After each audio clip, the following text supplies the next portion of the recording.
My name's Daniel. I'm 14 years old. I burnt Chrissy up in the first round, and the rest of you are going to be left eating my dust.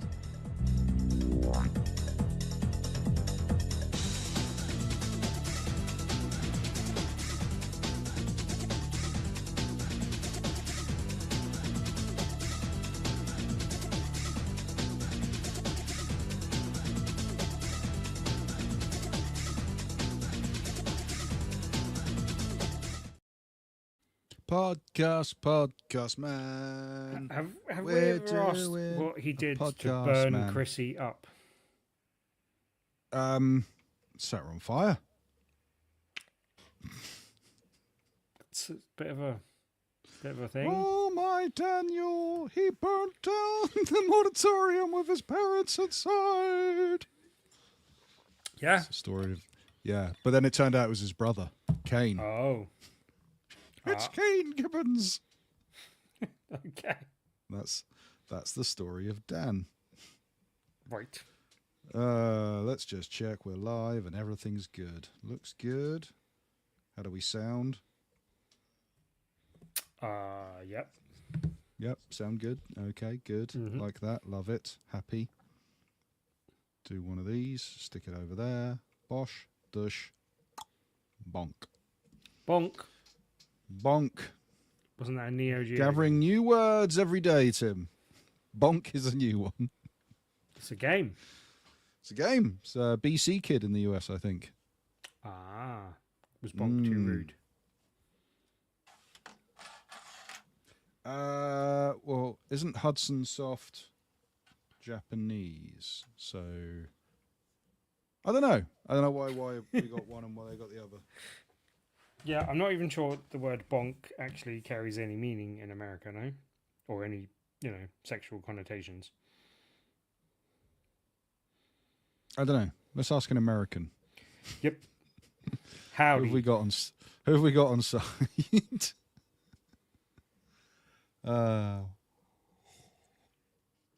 Tim, get off your phone. Okay. It's time to do a podcast. All right. Eyes up, Guardian, or something to that effect. Let's do it. Let's do it. Let's absolutely smash it because I can't find the button. There it is. Go. Episode 4. 9. Roger me with an avocado and call me Keith. Oh. We'll do it live. BRB UK. Do it live. Worse teeth, better accents. We'll do it live. Hello and welcome to episode 649 of BRB UK. I am Coleman. Hi. No Dan this week. Like the rest of us, he's very sadly affected by the sad passing of King Cobra, but he couldn't carry on like the rest of us. A man who could carry on, Tim. It is Tim. I heard of this, but what? Who's King Cobra? What? If you don't know Tim, you'll never know. I don't know. That's why I'm Rest asking. in power, King. Rest in power. Hey, we're going to do a podcast where we talk about video games. Tim, how's your gaming week been? Okay. Yeah, all right. Get much in? Not what I was going to talk about, but most of my gaming time was actually invested in playing more of the Rogue Prince of Persia, which continued to be very good, hence the fact I put a lot of time into it. Having played like a few hours, like 3 or 4 hours last week, I've doubled or trebled that now, I think, basically. Haven't quite finished it, but I have got to much later in the game and opened up more of it. It did get a little bit repetitive at times, but generally it's been pretty good. Like, I've enjoyed that game. That game is still good. So, yeah, just underlining my opinion from last week. And one fact that I didn't know until after the show, but Dan should be extra interested in this game, even though he won't listen to the podcast when he's not on it. But I'll have to tell him when he gets back, particularly because it was made by Evil Empire, which is the same company that made Dead Cells, which he's a big fan of. Yes. So, yeah. Good. Yeah. Talking about random facts, I found out one that I was interested to know if you knew this, Tim, because you're a big fan of the Ghost of Tsushima. Mm-hmm. Did you know there's a hidden morality system within that game? Not entirely. So the more bad things you do, the more dishonor you do, the more storms will appear in the game. The more the clouds will become stormy, and the skies will become stormy, and more rain and thunder and things will happen. Yeah, I found that out randomly, and I was like, I wonder if Tim knows that, being such a big fan of the game. Although, nice to know that my game wasn't very stormy, so I guess I'm a good guy. Yeah, I'm going to go in and purposely be a dick and just see how bad I can make it. Now I know this. But enough about that. Let's talk about some games we've been playing this week. Because I put my time in. I did a little bit of streaming this week. I did a bit of hurdling, as I've been threatening to do since the Nintendo Direct, where they showed off that game. Been very excited for this one. So, yes, hurdling. It's one of those games that grabs your attention, or I find it grabs my attention. It's one of those kind of starts off in an urban fantasy setting, a bit like a Concrete Genie, and then opens up into this weird kind of bizarre, I don't know. I get that cozy game mixed with a Death Stranding feel. Right. But this is a game that doesn't sound like that. Sounds like an odd mix. Okay. Yeah, it's something that as Kev likes to say, it's the artsy fartsy game. They are the ones that appeal to Coleman, and this one is that. But yes, you play as a kid that's living rough, sleeping under a bridge, like the Red Hot Chili Peppers song, and lives in the city, and it's not a great environment. So they get up, they wander, and you find this large creature called a calicorn, which is the bantha-looking thing. Bantha, cross between a unicorn, with a bucket stuck on its head. And after you free the calicorn from the bucket, it befriends you. You befriend it, and then you begin to guide it along its way. And while rooting through the city, you'll find more calicorns until the point where it will stop at a street art of a poster of the mountains off in the distance and some calicorns, and then that becomes like that will become your mission in the game. And then pretty soon you're leaving the city and you're out in the vast open world. You're going through forests and rivers and mountains, and it's all very cool. What is one of the best things I like about this game is very few prompts. It will tell you some controls at the start. I found at parts it will tell you to pick things up without giving you a reason for it, but it depends on your ability to kind of put two and two together and go, I know what's going on here. Sometimes to the detriment of my failure, but most times in a very interesting way. But yes, it's a cool game about herding these calicorns and taking the hence the game. I'm assuming you are the herdling because you're a small child doing the herding. Right. I've been trying to work out where the name comes from. I guess it's more SEO friendly than herding, maybe. I don't know. Yeah.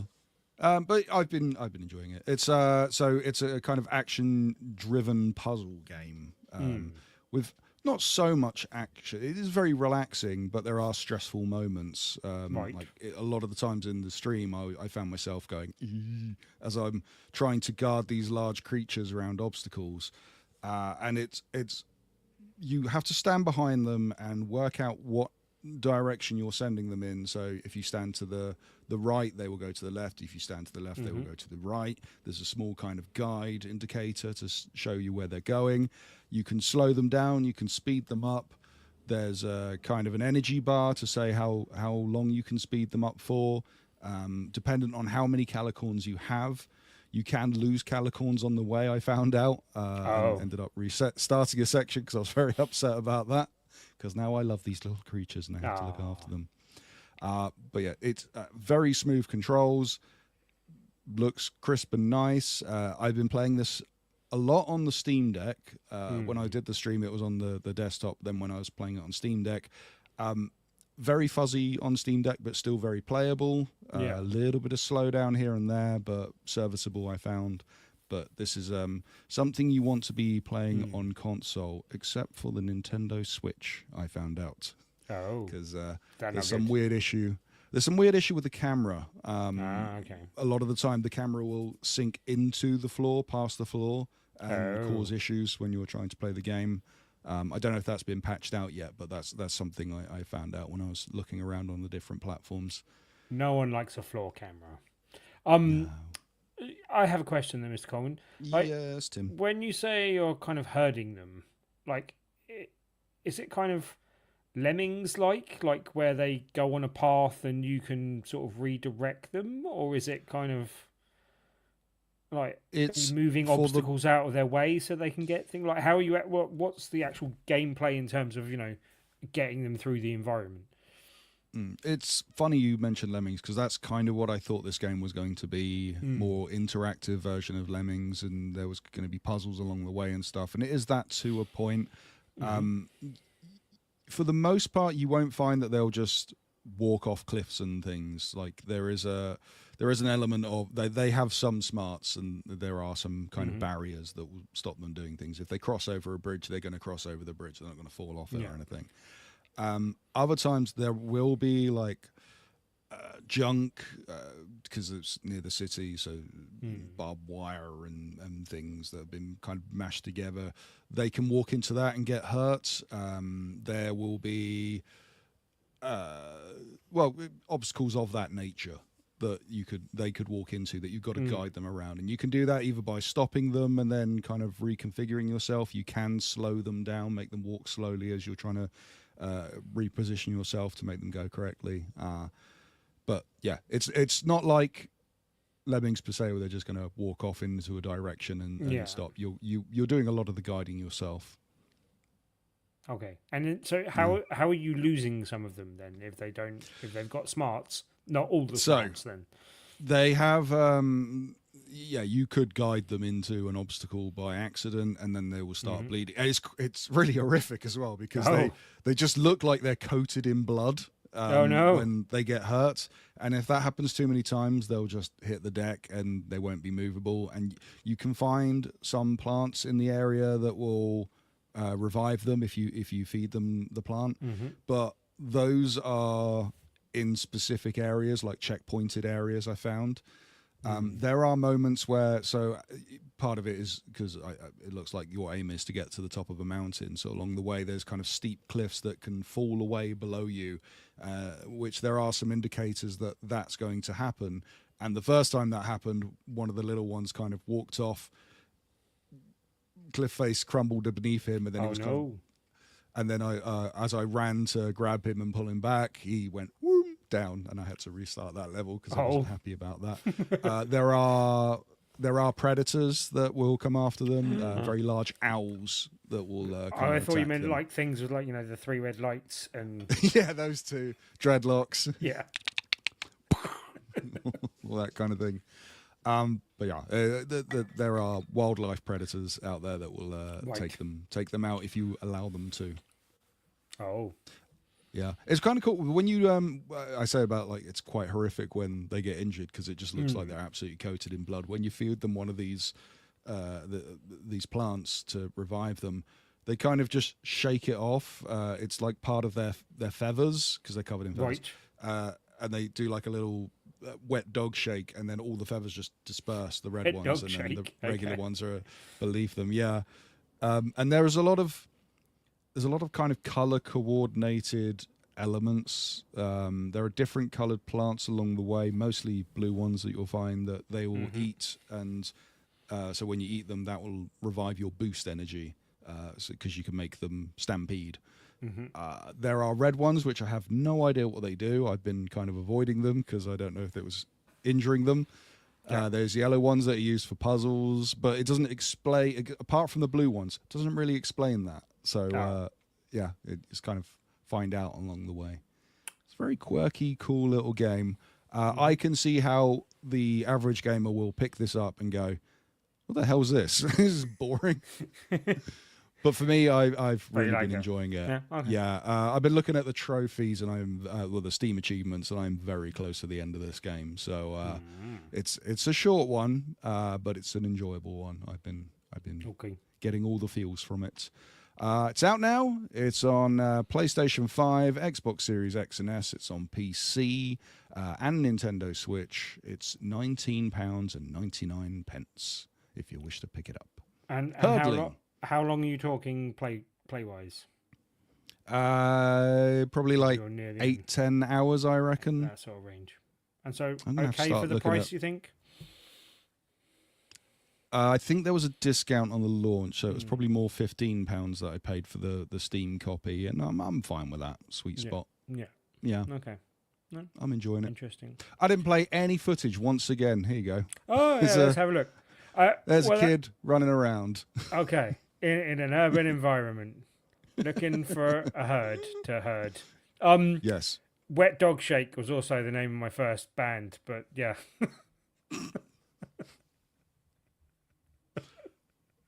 Very good. Where the name Mighty Mutt came from. Oh look, it's a big thing. It's a beast. It's Calicorn. One of the funny things, so when you tame one of these Calicorns, you have the option to name them, and you can either type the name in yourself or you can pick names yourself. And they're very kind of fantastical names that you scroll through, and every now and then it'll be like Steve. And I go, yes, I'm calling him Steve. And it will be like Jontha and Cranko, and it's like, and Dave. Which I really like doing. Yeah. Dave the Nice little Calicorn. game. There's your feathers. He looks like a Steve. Yes. I'm going to quickly jump that to a more... there we go. They're resting by a fire. That's nice. Oh. I won't reference anymore because otherwise I'm going to have to put this in the post. Oh, well, yeah. So, yeah. that's hurdling. It's out now. And once again, I forgot to put the footage in. Silly Coleman. So glad I Silly spent the time to do that. Coleman. Silly Yeah. Coleman. Nice. Yeah. What have you been playing, Tim? Right, well, it must be Cozy Game Week, because we've also been playing a cozy game, Coleman. One that I downloaded last week and mentioned, a game called Sword of the Sea. From the Journey people? I think so. That would make sense. I don't know that that's necessarily the case, but if you told me that was correct, I would believe you. So, anyone that's not seeing the footage, it's kind of, I would say, more hoverboard than skateboard, but kind of you're hoverboarding on a sword. Yes. Hoverswording? Hoverswording. Hoverswording. Hoversword.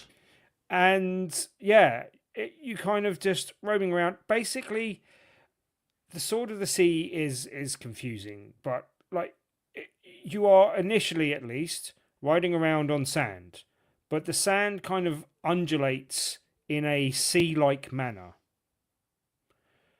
You Right. then, at certain points, will then kind of get to a point where you are kind of seemingly refreshing the land so that it all turns into greenery, which we've seen in other sort of games before as well. But it makes the desert into a sea. So, like, there'll be tracks and paths of actual water, and it would make sense if there was fish and dolphins and other marine life swimming in that sea, but they're not. They're swimming in the air. So what you're saying is that if you like the sand dunes and salty air, yeah, yeah, yeah, and it kind of comes out like if you added, adding games together to get the some part of like it's kind of a bit Journey with minus the multiplayer. yeah, Plus a kind of Tony Hawk-esque game where there's no threat of actually falling over and falling flat on your face, because it doesn't really do that. Like, you can just I'd say jump more and do Airblade. stuff. Yeah, that sort of thing. I was trying to remember there was a Dreamcast game where you played on hoverboards as well, and I was trying to remember the name of that because it kind of reminds me of Airblade that bit. 2. Let's say yes, but it wasn't that. And there's as the video footage you got to show you just like wall riding, and there's like tricks and stuff that you unlock, and there's but yeah. Anyway, so it's part Journey, part Tony Hawk's, part Echo the Dolphin. Add elements of those together, do a lot of acid, and then you come up with this game basically. Okay. That sounds a bit like overly dismissive, but it kind of describes what's going on in the game. But I kind of like it. It's kind of for some people, it might be a bit too passive. There isn't really any threat. There isn't really any combat. There was one point in the game where I thought there was going to get combat. You draw swords with like someone that's been a mystery enemy that's kind of been, well, potential enemy that's been kind of, you've only seen from afar, and then you come across at one point in the game and you cross swords with them. I'm like, oh, there's going to be some combat. And no, there's no combat. It's all just kind of traversing the environment and like jumping up to just different areas, and then like there's puzzles that involve like getting a bubble of water around you and feeding it to a golden turtle's mouth and you do that at various different points, and then it will unlock a doorway for you to go through to carry on your journey. If I may, Tim, this Yes. I mean, very much looking at the nature of this game, it does look like a platformer that isn't a platformer, which is kind of suitable for you. Yeah, and as such, I kind of like it. Like it's not a very challenging platformer. Like there are parts where you are jumping from one area to another, and you do that. But like there's parts where you're like bouncing on like jellyfish that act as like trampolines. But it's very, trampoline. But it's very forgiving. As is like there's bits where you are basically grinding on rails that are like huge chains that go across the environment. But and the bits where you're wall running and stuff, they generally act as shortcuts from where you've traversed to in the environment to get back to like the central hub of that environment, so that you're not just retreading over old ground. But again, there's not much threat of like actually falling off the grind. It's very easy to jump from one area to another. In fact, it kind of auto jumps you, and then you're just landing again. There's no real skill to it, which sounds again a bit dismissive, but it comes off as just a very easy to play, very passive game. There are a couple of points where it challenges you to like do tricks and get combos to unlock the currency type thing that you're getting in there, and basically but you can just get that from just going around the environment, so you wouldn't even necessarily have to do the trick point things. But again, the points that total that you need to get is quite easy to get to and not very difficult, and not really worth repeating. It's not really worth bettering your score, so you don't really get stuck anywhere or stay anywhere for too long. You're just finding a way around the environment, and like you said with hurdling, it doesn't do very much holding your hand. There's some initial description of the instructions of, the actual controls. And basically you are there's lots of temples in the environments, and there's these priests with these big baskets on their back. And I can't remember what they actually call it, but the MacGuffin that's the currency in the game, you generally just give to these priests and they fill their baskets. And there's a certain threshold that you need to get to in each environment. But you can just go, like, it doesn't really matter if you go to the next environment, you just give them there, and it's a cumulative total. There's not like any sort of discouragement from just cashing them in wherever you want. You won't lose them. Like, there's no, again, it's very easygoing in that nature. But as you give more to the priest, it unlocks more moves and different tricks and stuff that you can do. But again, it's not very difficult, and it's kind of quite easy. But as I said, like it just comes across as a real kind of just easy to keep on playing game. Like it's not something where you're like, oh, I've got to go back and try that again. It's just it just kind of flows from one to the next. In so much as like it doesn't really ever seem to break up. There's a few loading things which I think are disguised by like cutscene, like traversal cutscenes, where it's going from one environment to another, and it kind of just takes you control away from you for a few seconds while it's doing that. But you're quite soon back into the gameplay and back in doing something else. You mainly spend the time surfing on your sword. There is a point where you rescue this large crystal dolphin, a large crystallized dolphin that becomes a real life massive dolphin that you then ride on the back of, and then that jumps up, and then there's a massive shark that you also rescue, and that kind of barges into things more than jumping, but that goes around the environment, and so that kind of mixes up the gameplay a little bit. And I've just got to a point where without too many spoilers, but there's a big bad thing in there. Doesn't seem like there'd be any combat with that as far as I'm aware, but he broke my sword, or the encounter with him broke my sword, and I'm now riding around on the person that I presumed might have been an enemy at one point, that I clash sword with, I'm now riding around with them on their sword. So there's two of us on a sword, basically. Yeah, I mean, there's a very light story going on. I don't think I'm spoiling anything too much there. I feel that that's been spoiled for me. Okay, that's fine. That would have been a lovely moment for me. It doesn't really matter. Ruined it. And it doesn't really change the gameplay or anything going on. The whale and the dolphin stuff does a little bit. As I said, it's all a little bit trippy. But yeah, it's a very like cozy, easy to play, chilled out experience. If you like Journey but don't like other people, then this is for you, because there's no multiplayer side to it, basically.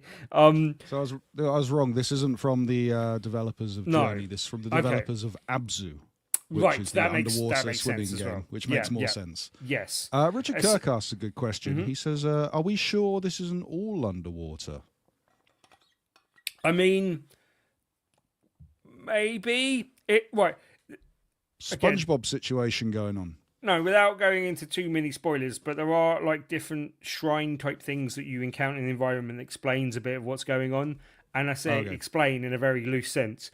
But basically, things are broken and the natural order of things is all a bit mixed up. And gods can't be born anymore or something, it says at some point. And Kevin Costner's sailing around with webbed feet. Yeah, there's that. But no, it's the natural order of things is not correct. Like there is marine life flying in the sky, and it makes reference to that as well, basically. And yeah, that's cool. And there's like waterways in the sand, and it's all a bit messed up. But yeah, as I said, a lot of that comes off sounding slightly dismissive, but it's quite a nice, chill, easy to play game. I've heard somewhere else that it's not the longest game in the world, so I imagine I'm a fair way through it because I'm about 3 hours in or so.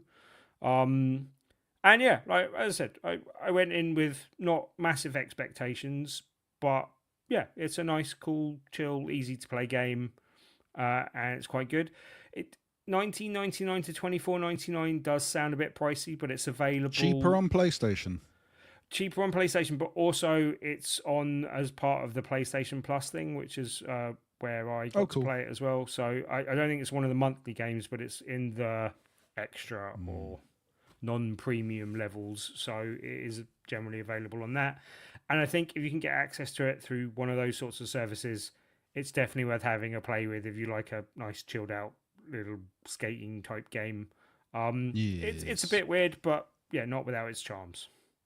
I was going to pick this up, but I've got two games that have turned up for next week already, and then I've been sent a review game that I forgot the other games were coming and had applied for. So I've got a bit too much to play at the moment. But who knows? Maybe there'll be a discount before I get to Sword of the Sea, because I do want to give that a go, and I want to get back to Abzu again. I'd like to play more Abzu. Good game. Good game. Relaxing games. Short, relaxing games before we get into the mentalness that is Metal Gear and Lost Souls aside next week. Before we get to the news, Sim, something has been pointed out to me on via the powers of YouTube. Oh, right. Apparently, we suck at telling the difference between Chinese Souls-like games. Why?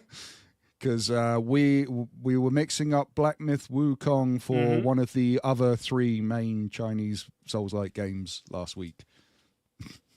Were we? Neither of us has played Black Myth Wukong. We have both played something else, and I've forgotten the name of it off the top of my head. It wasn't the Feathers one either. It was the other one. There's a third one. You had a review copy, and I played it on Game Pass. Yes, wasn't that Japanese rather than Chinese? Was that don't you start this. I really don't want to do live podcast looking up stuff. Like, no, I'm not doing it. I'm not doing it. I won't do it. Not doing it. I refuse. He's not doing it. I'm just saying we were mixing up. No. We were mixing up games last week. If you commented, we acknowledge. I apologise. It's been known to happen. I won't say that it didn't happen because it probably did. These games look very similar, especially when they all have black covers with characters on them. So, right, let's get on with the news proper, Tim. And I tell you, the news proper. And first off, the Perfect Dark's curse strikes again. So first of all, that project is built. Stop looking at your phone, Tim. Stop looking at your phone. Back to the look up the name show. of the game. Anyway, yeah. We're not looking it up. Not Okay, looking at, we're all right, not live fine. podcasting We'll like just be granddads wrong on podcasts. for an hour. It's and fine. More. We'll be wrong again. We've been wrong every week. We'll be wrong again. Yes, so unfortunate news. Crystal Dynamics, they've had more layoffs this week. I think they previously had a round of layoffs, and now they've had to have more. And that is because of the cancellation of Microsoft's Perfect Dark reboot. If you remember, that was something they were doing in-house, and then when Crystal Dynamics were picked up by Embracer Group from Square Enix, they were hired to take over from the disastrous first attempt at the reboot. Imperfect Dark. Yes, and that led up until the cancellation of the project earlier this year.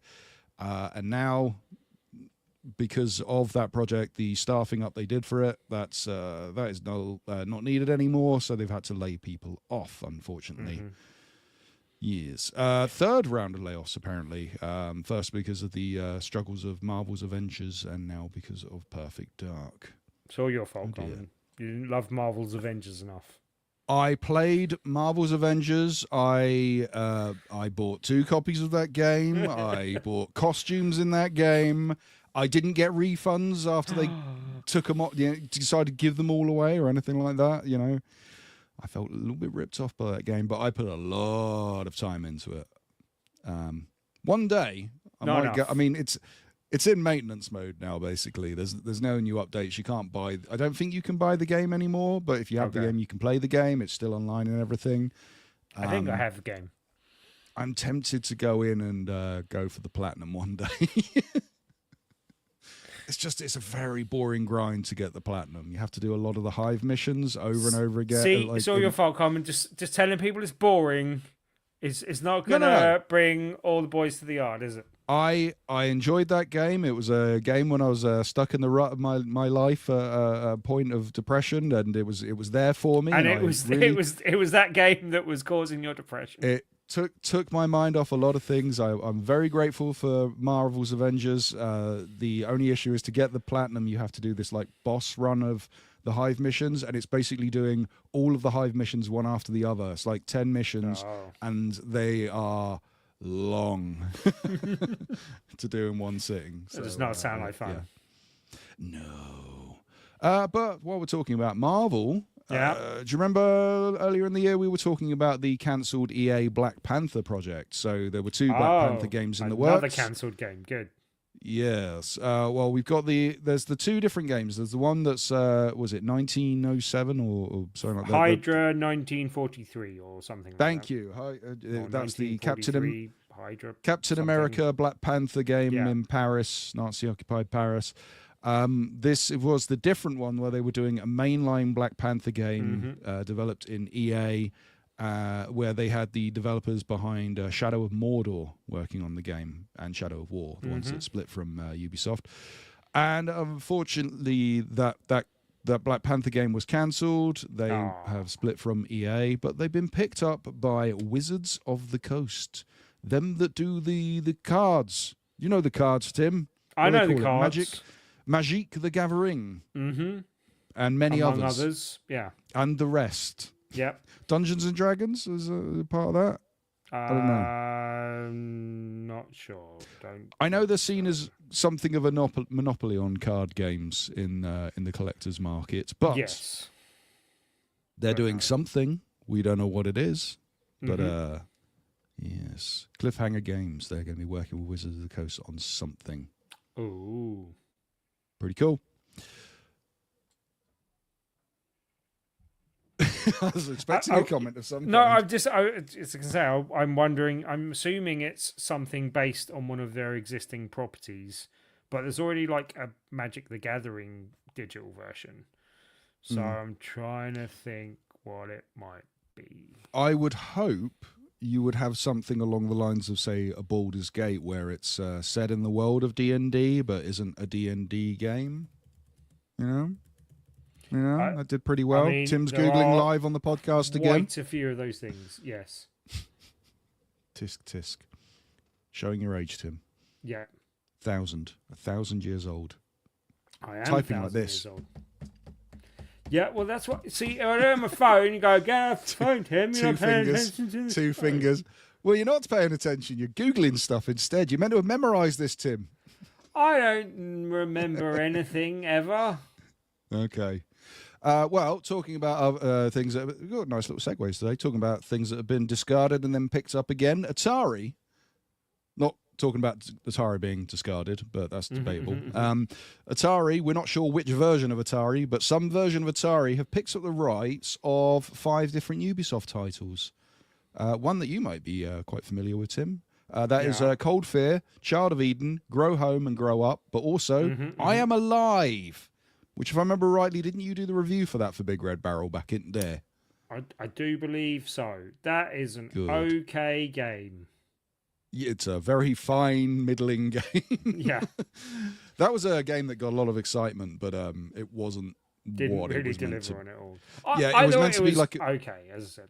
It was meant to be like a big release game, and instead it kind of, I think it got kind of rushed out the door, and they simplified a lot of the mechanics that they were working on, and it ended up being essentially the PlayStation equivalent of a Xbox Live Arcade game. But there was a lot of silly little thing. Anyway, we won't go into all of this, but yes, we don't know why Atari have picked up the rights to all these games, if they're just doing ports or re-releases or what's going on. But something's going on. Apparently, they're going to be working with Night Dive Studios. They're the guys who did the System Shock remake, which apparently is very, very good. And there could be something to be seen in future. Are you still looking up? I'm still looking up. It's complicated, but I believe you're correct. I believe they own the rights to Dungeons and Dragons as well as Magic, but there doesn't seem to be much else. So yeah, I'm guessing they'd probably be working on something related to one of those. I mean, if you read the little blurb in the Avengers, it says that they're working on an upcoming Dungeons and Dragons project under Stig Asmussen. So that would make me believe that Dungeons and Dragons is one of their games, Tim.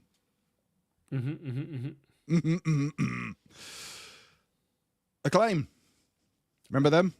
You're acclaiming what? I'm acclaiming that Acclaim are back in POG form.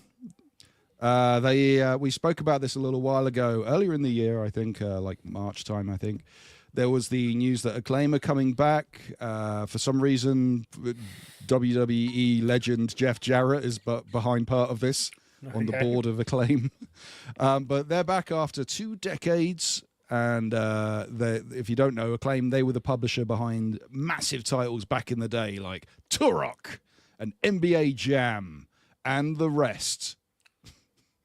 Yes. Yeah. Games that people have tried to resurrect to little effect in recent years. Yeah. So we knew they were coming back. They went bankrupt in 2004. Now it's under new ownership and it's been revived. And they've announced that they're going to do a showcase September 10th. Do you like a so now we can we can finally see what this is about. It's the way forward, Tim. You know, we don't have these live shows anymore unless you want to go to Germany.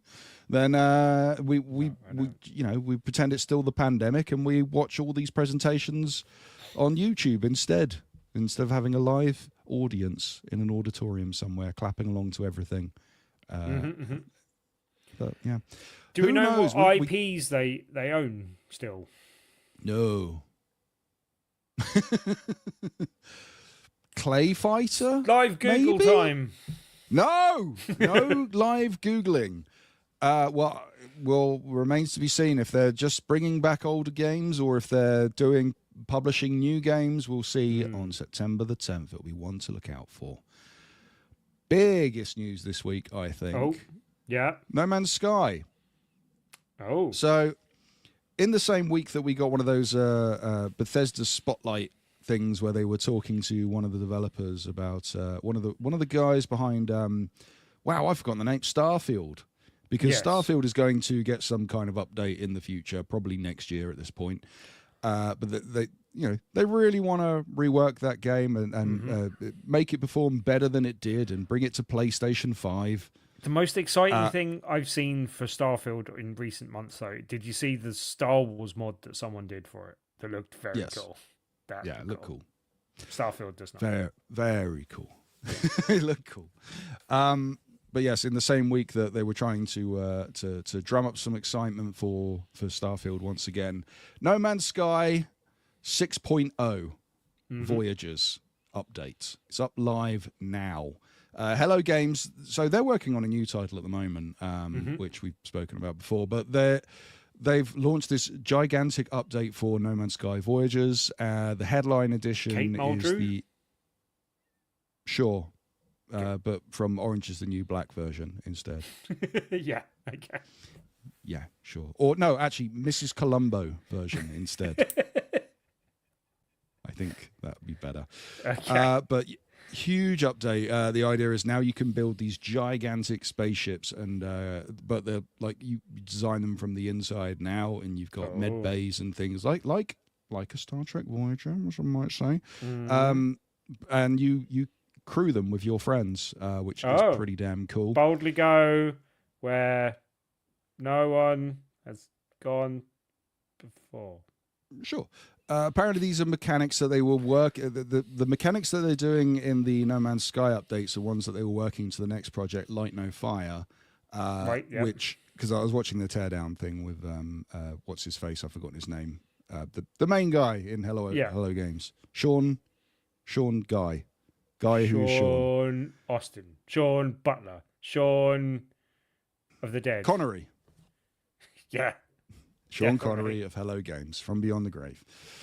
But yes, they're basically saying that the updates they're using in No Man's Sky are helping in the development of Light No Fire, which I thought was quite interesting. It's about time we heard more details of Light No Fire, no? Or got an update on what's going on. We got a very small glimpse in the big kind of teardown thing that they showed on the video. But the teardown, I make it sound like this giant thing. It's about 3.5 minutes long, and most of it is shots of No Man's Sky.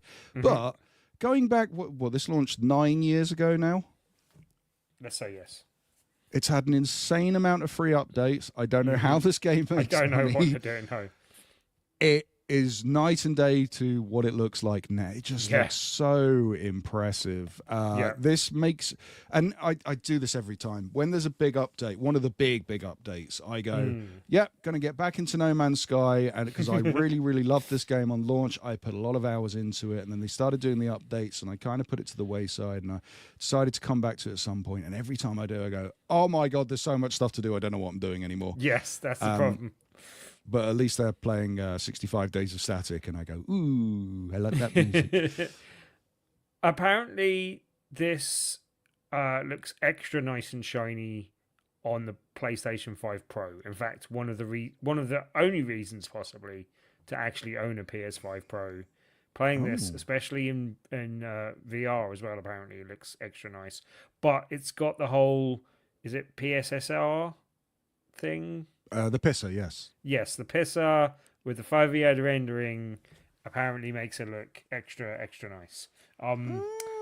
So yeah, that's apparently a thing. That's one of the things that came in this update. Like, I think they'd done some stuff with that, but apparently that really kicks butt now and looks even nicer in VR as a result. I'm going to talk to Hello Games here for a moment because I know you're not watching. Games. Hello Games. Could you do me a flavor? A flavor? A flavor. The VR version, the PSVR 2 version of No Man's Sky. Can we have that updated so we can use the regular PlayStation 5 controller and not the motion controllers? Because I'm struggling to get the damn thing working, and I'd really like to play this in VR, and I've just got a working helmet and no working controllers, and I've given up with PlayStation support. If I could just have this one thing. There are no games on PlayStation. I've looked into this. There are no games on PlayStation VR 2 that you can just use the bog standard controller. You have to use the motion controllers on every game. Nah. It sounds unbelievable. Look it up. Not now. After the show, Tim. I am telling you, you can't use the motion controls on any PlayStation VR 2 game. Any? Oh, sorry, the regular controller. Any. And I looked into this on a one forum. Someone went, "Oh, No Man's Sky is the only game you can do this on," and then immediately it's like, "Oh no, sorry, that was the PlayStation 4, not the PlayStation 5." Interesting. I don't know why, but there you go. That's got to be something that Sony's said to the developers. It's got to be a thing, kind of thing. I would have thought, but that is weird. Shall we go craft spaceships together in No Man's Sky? Is it finally time to go back? I know no, because you got too many games to play this week, Coleman.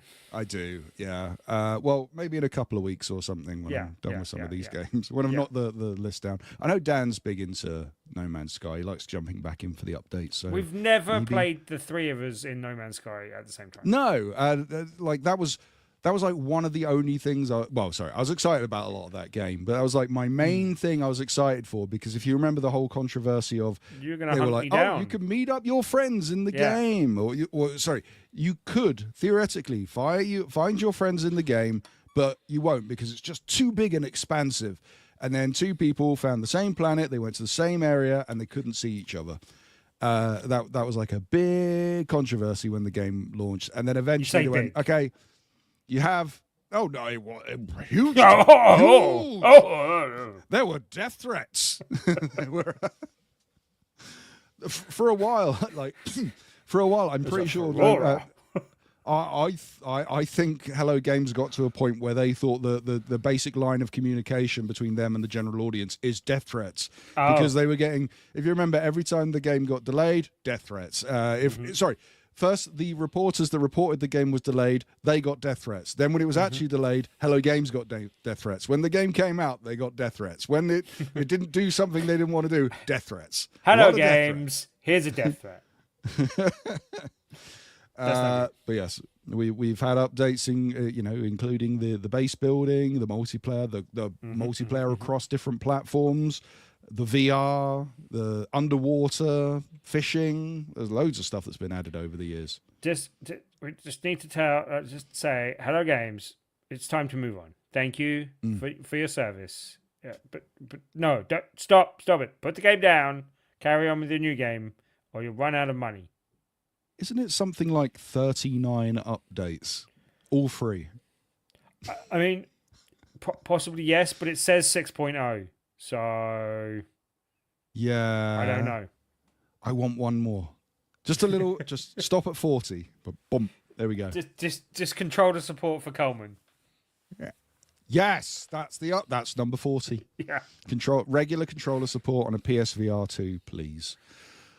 Right, last bit of news this week. The elusive skate. If you remember a while ago, years ago, EA announced that they were bringing slippery fish. They announced that they were bringing back Skate, the Skate series, just called Skate. People have been wanting a sequel to Skate 4 for a Skate 3 for a long time. We're finally getting that with Skate that's going to launch in early access the 16th of September, my brother's birthday, for PlayStation and Xbox and PC. It's going to be free to play. There's going to be cross progression, and it's always online. I don't think that's what they wanted from Skate. No one wants that from anything. No, I was always a Tony Hawk's fan. I never really got into Skate. I know a few. Yeah, I know a few. One of the guys I work with, he's like massive into Skate from back in the day. We were playing Tony Hawk at work, and then he was like, how's that Skate reboot coming along? I want to play Skate." And then when I went, "Oh, Skate, that's coming on the 16th of September." He went, "Yeah, but it's free to play. They're probably going to sell you everything." Okay, yeah. Sounds like an EA game. But yes, it's coming. I'll give it a go. I mean, EA and free to play isn't two phrases that I know. Free A to play. Free A to play. Free A sports. No. I don't know. Like I'd rather people were bringing back snowboarding games for my personal preferences. All power to people that love Skate and have wanted the game to come back. Ubisoft tried. No one played. Well, yeah. Steep. I want fun, arcadey snowboarding games, though. Everyone keeps on bringing back and going, "Oh, you want a realistic snowboarding game?" No, I don't. Bring me SSX or Cool Borders, please. We had Steep, and I don't think enough people played it. So then they went, okay, now we need a I remember us both being excited about it, and then neither of us playing it. Yeah. But then what was the other one that I did play quite a lot of, where they mix like it's cycling and skateboarding and parachuting and everything just kind of thrown into one. Yeah, the Ubisoft. It had a weird name that I can't remember now. That one is quite arcadey, I thought. It was kind of. a lot of messing around in that. I really enjoyed that one, messing around in that game. I should probably reinstall that. I'm going to go look. Can't keep him focused on the show. Can't keep him focused on the show. He's not. He's got little lights and things in his hands and tipping, tapping, and typing. Riders Republic. Terrible name. Yes, that's why great it game. didn't stick in my head. A good game. Terrible name good for game. A great game. That's all the news we have time for this week. It's all the news in general. That's all I wrote down. That's all she wrote. Tim? Murder, She Wrote. If you were going... Sorry? Murder, She Wrote. Oh, yes. Murder, She Wrote. If I was going to tell you about a place to buy merchandise for BigRedBarrel.com, do tell. And BRB UK and others, Yep. you should go to our Dashery store, which you can find at this handy link. I've lost all the buttons. There we go. Which is BigRedBarrel.com/store. If you go there, that'll take you to our Dashery store. You can find our T-shirts. You can find our mugs. You can find our stickers. What else we got, Tim? No buttons, Cole. You're saying about buttons. No buttons? It's no buttons. Like this. Got buttons. Baby grows. There's no got buttons. Baby grows. This does. We got bibs. We got let's say yes. Pillows. Yeah. Pillows. We want BRB UK pillow. That's what all the cool kids want. Go to BigRedBarrel.com. You know I'm going to clip that, right?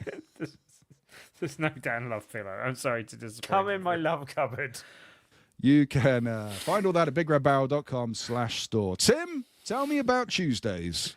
Tuesday is a Tuesday, Coleman, and each and every Tuesday we do an event called Tabletop Tuesday at the Loading Bar in Stoke Newington. Last week we gave away the biggest prize we have ever given away. It was a copy of Apex Legends. It was massive. It made someone very happy, apart from the fact they had to carry it home on public transport because it was huge. But yeah, really good game, really big game.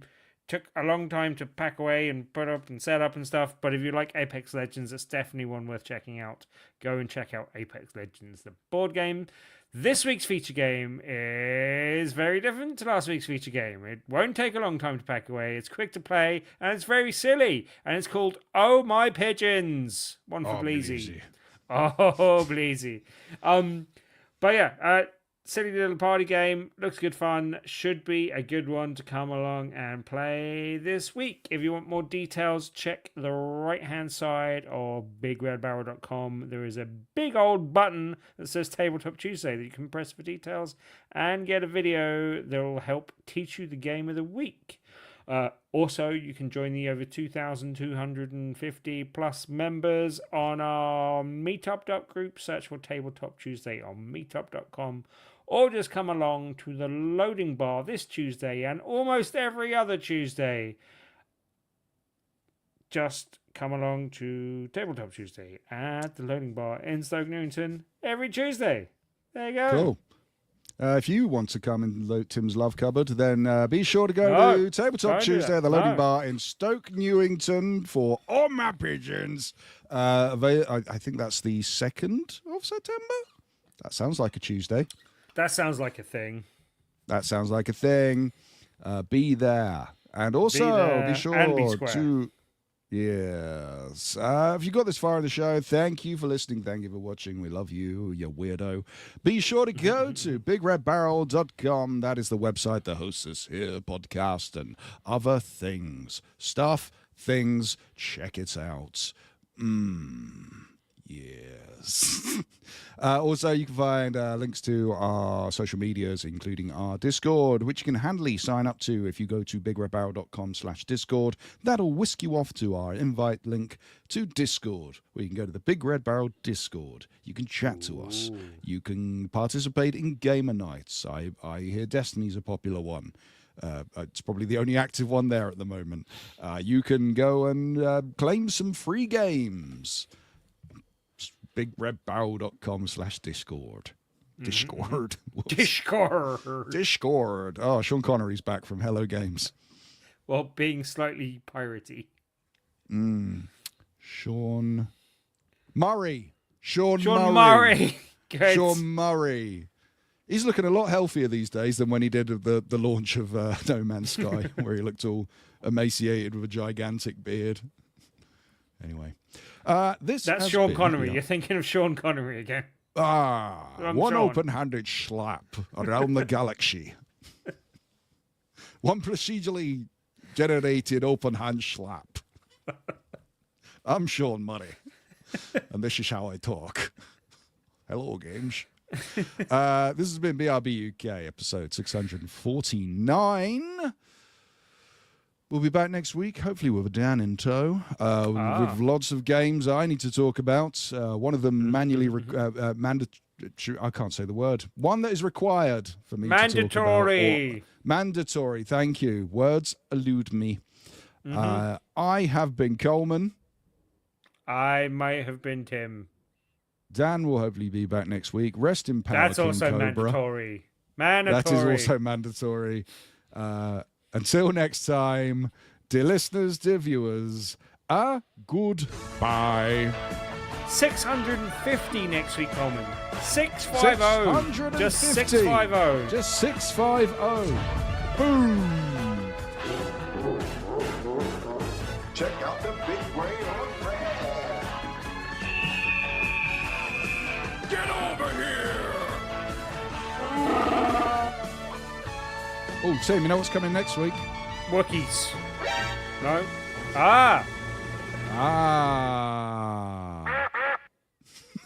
And a duck. Ducks.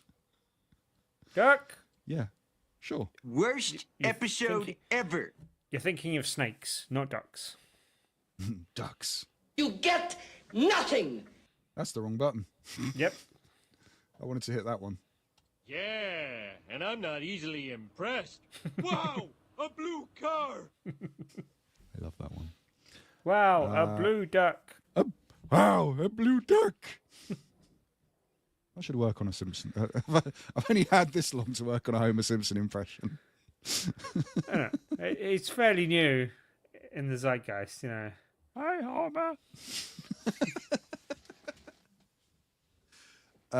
Right, we should go. Thank you for watching the live stream. Hurdling around like a maniac. Yep. Richard Bird, Cocobomb. Yeah, good. Tim? Yep. It's been a pleasure. Well, you say that. Terrible, hairy, carnage. Yeah. We're going to go now. Bye.